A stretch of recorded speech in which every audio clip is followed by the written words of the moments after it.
नमस्कार शेतकरी बांधवांनो, जर आपल्या चॅनलवर नवीन आला असाल तर स्वागत आहे। शेतकरी बांधवांनो, आजचं जे अपडेट आहे ते रेशन कार्ड धारकांसाठी खूप महत्त्वपूर्ण अपडेट आहे। तर शेतकरी बांधवांनो, आजचा हा व्हिडिओ आपण शेवटपर्यंत नक्की पहा। तर शेतकरी बांधवांनो, तर ते रेशन कार्ड या संदर्भाचं अपडेट काय आहे ते आपण पाहूया।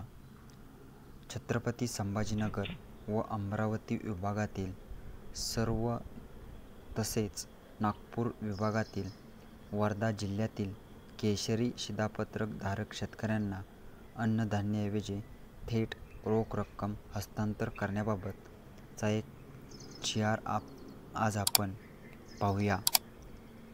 तर जानेवारी 2023 पासून अन्नधान्याऐवजी प्रति लाभार्थी 150 रुपये इतकी रोख रक्कम थेट हस्तांतर करण्याचा निर्णय घेण्यात आलेला आहे।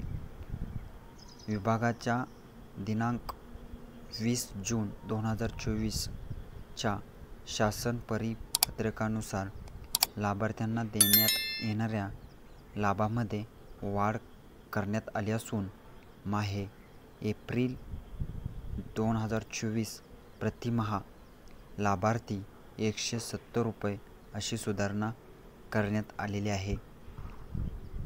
तर शेतकरी बांधवांनो, तर कसं वाटलं आजचं एक छोटंसं अपडेट। असेच आपल्या शेती निगडीत आणि योजनेअंतर्गत अपडेट पाहण्यासाठी आपल्या चॅनेलला नक्की सबस्क्राईब करा। तर चला भेटूया अशाच नवीन व्हिडिओसह। धन्यवाद।